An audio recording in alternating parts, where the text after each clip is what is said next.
Ayan po, nang dahil ho sa matinding hamon po mga kabida, no, ni Bicol Saro Party List Representative Terry Ridon dito ho kay Batangas 1st District Representative Leandro Leviste, mga kabida. Patungkol ho sa pagsasapubliko po mga kabida dito ho sa listahan na di umano'y nandun yung mga pangalan po mga kabida ng mga personalidad na sangkot ho sa 2025 DPWH budget insertions po mga kabida. Kasi po, sinabi po ni Ridon, bakit hindi po isa publiko po ni Leviste po, mga kabida, itong listahan. Kung totoong meron pong listahan, At hindi po kailangan na magpaalam pa po siya sa Kongreso o di kaya kay DPWH Secretary Vince Dizon, mga kabida. Dahil ho sa hamon na yan, napilitan ho si Congressman Leviste po mga kabida. Nabanggitin po yung party list po ni Ridon, mga kabida, na isa ho sa mga meron pong insertions mga kabida sa budget po ng DPWH. Eto, babasahin ko lang po itong article po ng ang balita ngayon, mga kabida. Ang sabi po dito, party list ni Terry Ridon ibinulgar na may insertion matapos ang hamon na ilabas ang listahan. Eto na, bulgaran na po ito, mga kabida.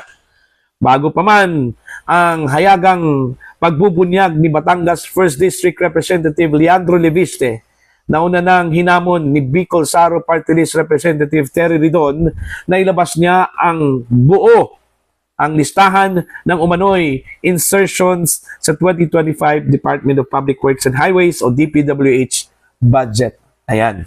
Sa kanyang payag, tahasang kinwestiyon ni Ridon ang timing ng pagbabanggit ni Leviste ng listahan. Bakit ngayon lang binabanggit ang listahang ito? Ngayon, patay na ang nag-iisang maaring makapagpatunay ng authenticity ng dokumentong ito, mga kabida. Kasunod nito, iginiit pa ni Ridon na walang dahilan para ipagpaliban ang paglalabas ng mga dokumento kung tunay umanong may hawak si Leviste ng ebidensya mula sa opisina ng yumaong DPWH Undersecretary Maria Catalina Cabral, mga kabida. So dito na po, parang pinipilit na po ni Ridon, mga kabida, itong si Leviste, na ilabas mo na. Huwag mo lang patagilin yan. Huwag ka nang humingi po ng abiso mula sa Kongreso, at kay Secretary Vince Dizon. Okay, para ho magkaalaman po. Ang ginawa po mga kabida ni Congressman Leviste, hindi po siya nagpatumpik-tumpik pa. Binanggit po niya yung party list po ni Ridon na isa ho sa mga merong insertions po mga kabida sa 2025 DPWH budget. Matapos ang naturang hamon sa isang panayam kay Ted Filon, ipinaliwanag ni Leviste kung bakit pinili na niyang magbanggit ng pangalan at detalye.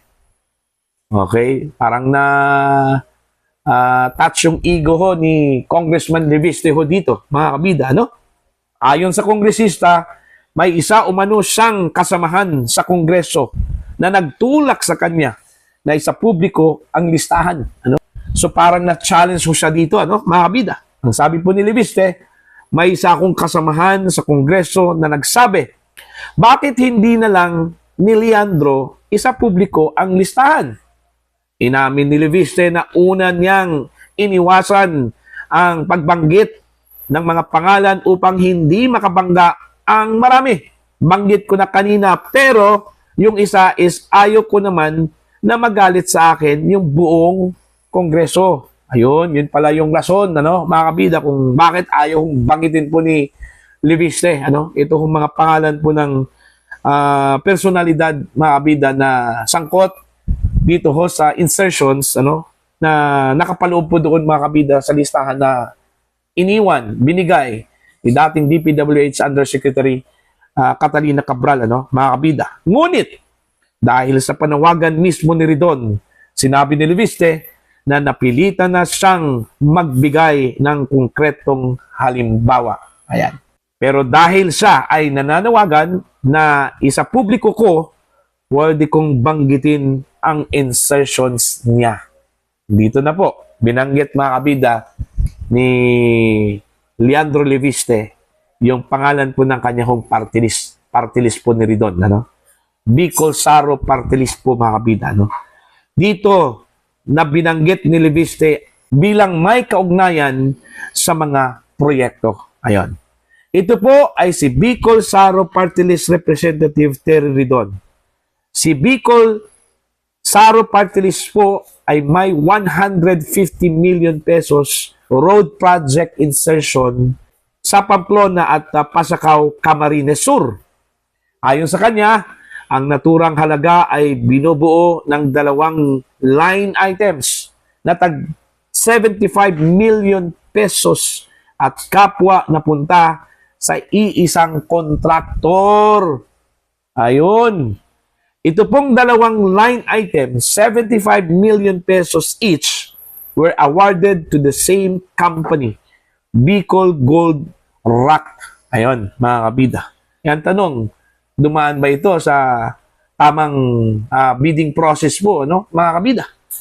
Dagdag pa ni Leviste, halos dikit sa approved budget ang winning bid.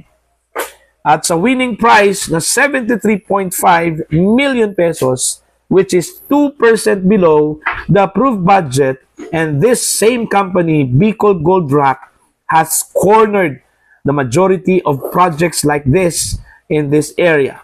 Just to give that one little example, ano, mga kabida. Paglilinaw at hamon sa verifikasyon sa panayam, nilinaw rin at ito'y binibigyang diin ni Ted Filon na hindi pa nakaupo si Ridon noong naipasok ang naturang insertions. Sumang-ayon dito si Leviste at iginiit na ang tinutukoy ay ang party list group, hindi si Ridon bilang individual. Oh, see? Absuelto ho dito si Ridon, mga kabida, no? Kasi po, nung nangyari daw yung insertions, okay, hindi pa po kongresista ito hong si Ridon. Pero yung kanyang party list po, yun yung nagkaroon po ng insertions. Alright? So, yun po ang nilinaw po ni Congressman Leviste, ano, mga kabida, ano po. Bukas din umano ang usapin sa masusing pagsusuri. Pwede niyang i-check kung tunay ba na ang Bicol Saro Party List ay nag-submit ng 150 million pesos road project sa Camarines Sur. At pwede nating tingnan kung may kaugnayan ang Bicol Saro Party List sa Bicol Gold Rock na contractor. Ayan. So, yan po. So, dahil sa matinding hamon ni Congressman Terry Ridon na isiwalad na po, isapubliko na po yung listahan, para po malaman po talaga na meron talagang ebidensya, meron talagang listahan, ano, mga kabida, na hawak itong si Congressman Leviste. So, ang nangyari, na-challenge ho itong si Leviste, inilabas po niya yung pangalan po ng party list po ni Ridon po, mga kabida, na isa ho sa mga merong pong budget insertions po, mga kabida, no? Okay? So, ano kayang gagawin ho ni Ridon dito? Although, hindi ho siya kasali, absuelto ho siya dito kasi nung time na yon hindi pa po siya kongresista, hindi pa po siya party list representative po, ano, mga kabida. Yun kasi yung resulta po, ano, mga kabida, na pinipilit ito kong si Congressman Leviste na ibunyag kung sino-sino yung mga pangalan po na nandun sa listahan po ni Yusek Cabral, ano, mga kabida. Kaya yun, okay, sa poll, bullseye po, mga kabida. Okay, inuna po ni Leviste yung Bicol Saro Party List po na isa po sa mga nagkaroon po ng insertions na umabot daw ng 150 million pesos worth of projects po, mga kabida, no? Diyan po sa Camarines Sur. So, yun po, no? Supalpal dito ho si Terry Ridon ni Congressman Leviste, mga kabida.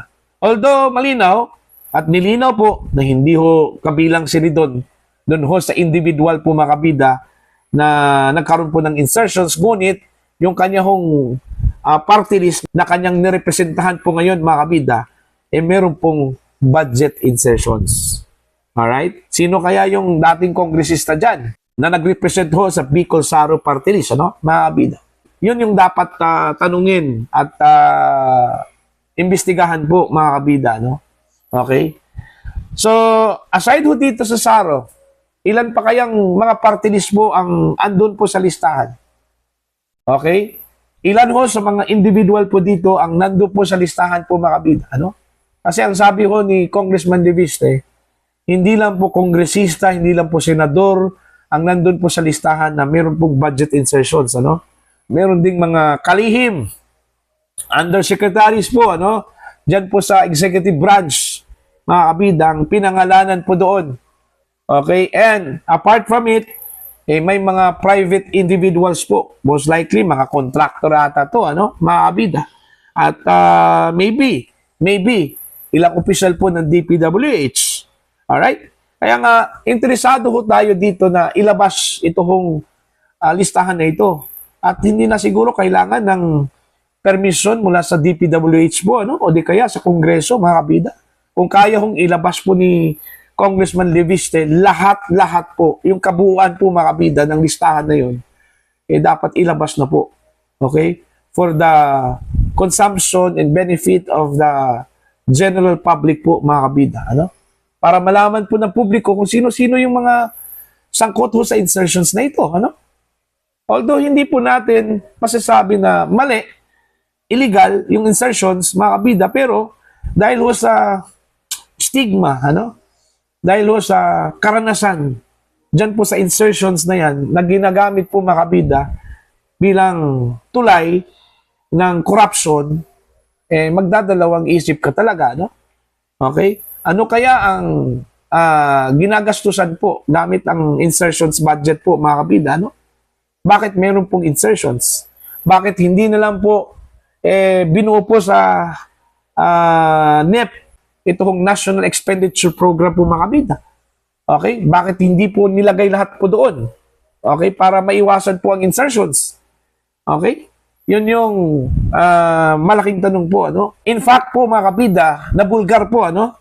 Na yung proposal po ng House of Representatives na unprogrammed funds, ano, mga kabida, na umabot ng mahigit 200 billion pesos po, ano, na kung saan tinapyasan po ng Senado na umabot na lang po ng 174 billion pesos.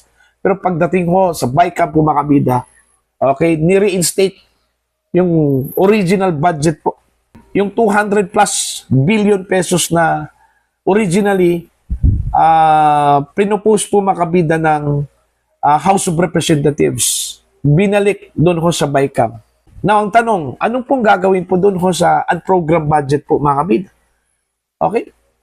Bakit meron pong unprogrammed appropriations po? Okay? Yun yung malaking tanong din, ano, mga kabida. So, eto, magandang subaybayan po ito, mga kabida, no? Ito hong files na tinurn over po ni Congressman Leviste po kay Secretary Vince Dizon. Aside ho dun sa listahan po, mga kabida, ng mga proponents nitong budget insertions, ano-ano pa kaya ang nandun na very vital po, ano, na kailangan hong isa publiko po, mga kabida, no? Okay? Para sa prinsipyo po ng transparency. Okay? Yun yung abangan po natin, ano, kung ano-ano yung mga nasa files ni dating DPWH Undersecretary Cabral, ano, mga kabida, ano po. And it's worth waiting po, no? Ito hong files na ito na isa publiko po, mga kabida, either ni Secretary Vince Dizon or ni Congressman Leandro Leviste, ano, mga kabida. So para po sa inyong opinion at pananaw po, ano, please comment down. Sa mga hindi po subscriber sa channel, please subscribe, just click the subscribe button, click the notification bell, click all para updated po kayo, mga kabida, sa aking mga uploads. Maraming salamat po sa inyong lahat.